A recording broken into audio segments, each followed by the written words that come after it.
What's your last name? Musashi. Yeah. Musashi. Makes me think of like a Musashi. Musashi. Okay. I have to It's remember. like a cow, more than Musashi.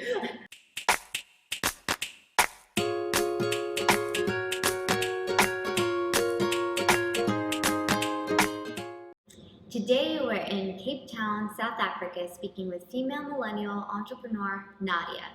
Thank you, Naadiya, for taking some time to meet with the F Show. I'm so excited to hear your story. It sounds like you have a few projects that you've been working on for, I don't know, a couple of years or so, maybe a decade.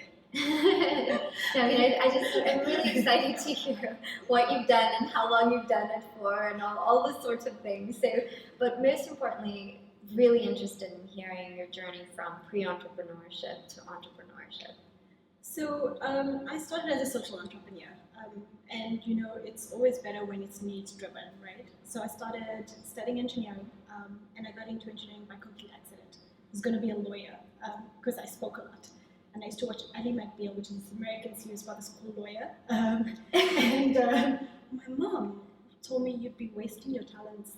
And she doesn't even remember what that meant, but I remember it so clearly. I was like, well, what am I going to do now? That was my goal since I was 5 years old was to be a lawyer because I spoke a lot. That's what I thought lawyers did. And I liked science when I was at school, and so I Googled and I found engineering. By complete accident, and I applied. I got in, and I was like, okay, I'm going to be an engineer, and didn't really understand what that meant. And I didn't realize that girls are not supposed to do engineering because when I looked in my class, I was one of 5 girls in a group of like 55 boys. And I thought to myself, well, going through this degree, it was a bit of a challenge because I wasn't treated the same like everybody else. So being a female, being a minority in this group, and I thought, well, you know what? This is an amazing choice. Engineers actually change our world. We designed worlds. Why shouldn't there be more girls studying it? And so out of that, South African Women in Engineering was formed, which was really about creating a platform for outreach, for creative thinking and innovation, and to actually change the mindset and stereotype about engineering being this dirty degree where girls can't do it.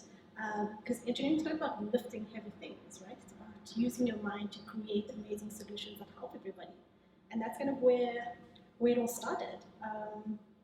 Was there a specific situation or event during your career or educational career where it kind of triggered that I need to make an effort to change the stereotype and to bring more women into this field? Yeah, and I think it was probably, as engineering students, you have to do vacation work to get kind of practical experience. And I realized after my vacation work was done that I was the only female doing vacation work, and that was fun because there's very few female engineers, but I was the only person who wasn't being paid for it. Yeah, shocking realization. And I thought, well, clearly free labor, that's great, but that's not the way the world should be working. How do we create a fair system? And also what value that people bring in. People all think, well, we must get more women engineers because the government in South Africa compels you to, or because there's a lot of window dressing, or they don't feel like gender is an issue within the engineering sector because it's so old. Except I was like, well, women bring such a different way of thinking, different spirit in the work that we do and the way we do it. Why shouldn't more girls become engineers? Mm-hmm. Especially things that I actually fell in love with urban engineering, which is how do we design cities for people? And I started asking questions in meetings about, the people aspect, not the technical aspect. And it was quite refreshing for the other engineers at the table because they hadn't thought about it. It was always about the technical, innovative solution. And I was like, well, what about the people? They use it. Let's create user-friendly environments. That makes a lot of sense. It does, right? You'd think. It's not that it was a refreshing perspective, but this is, that's lovely. So you had basically a situation where you were up in front, in the face of this inequality, and then also really acknowledging that you had this different perspective in the field. So you knew a couple things. One, that everyone should get paid, women and men should get paid for the work, and then also that there's a lot of value add for women to come into the field of engineering. Yeah, and to change that stereotype that girls are not as good as boys at everything, at maths and sciences, whatever. Our job is, in the kitchen. Great. If we're good in the kitchen, we're good in the kitchen. That's amazing. But I saw this lovely quote that said, women belong in the kitchen, men belong in the kitchen. Everybody belongs in the kitchen because the kitchen has food. I like that. Let's not talk about food because I'm hungry. But it was just, how do we start to change the stereotype that girls weren't good at stuff, especially engineering? So we created a whole platform around women and young girls creating innovative solutions, socially conscious engineers to go and help humanity. And that was an amazing breakthrough for us. And since then we've got so much different support. We realized that this was, not just applicable to women within the engineering spectrum, but every woman out there was facing some sort of discrimination. Correct. We still get paid 25% less than our male counterparts in a lot of industries, even in the developed world. Yes. So, we thought, what we're doing at Women is so translatable. Let us actually start doing it, not just as a non-profit organization, but actually as a proper business model. So this is where your business started evolving. So you've still maintained the Women G as a nonprofit, but evolved into a separate venture, which is Journey Map. So we've split the Map. two. One is the foundation, and that actually does the outreach, it does amazing work. We started running programs in South Africa. We then launched Kenyan programs last year. We're going to be running programs in Singapore and Turkey. And how long time frame? Because I'm a little intimidated in your journey. You have to tell me at least 20 years. No, we millennials, right? 20 years is a long time. That is true. Right? 5 minutes is a long time. So I'm going to retire by the time I'm 40, right? I've got 10 years to get this right. So what took us 9 years, essentially, at Women to understand the concept, to build a great product, we are now able to scale. So in the next 5 years, that's our ambition. 5 countries, 5 years. It's not a lot. A new country a year. And we think that that's really doable. We've got amazing teams we've got about 120 young women between here and Kenya that run programs on the ground. So for us, scaling is just a natural progression for us. And there's a need. There's a need, and there's people who want this to happen. Like bigger corporations, I'm assuming, would be the benefit. But besides the women themselves in the program, big private companies is what I'm thinking. That's exactly also right. benefiting. A lot of companies now, they've got gender parity targets, right? Governments are saying, you know what, you need to start employing more women. And I remember one of our partners said to us, well, they've been walking around on factory floors in other countries in Africa, and there wasn't a single female on the factory floor. And they felt that was wrong. So we've had a lot of male champions who've gone and said, come in. That's great. Yeah. Yeah, and we do need that male support too. Yeah. I mean, we might be all the women empowerment, but we need that male counterpart. I think, like you said, both women and men fit in the kitchen.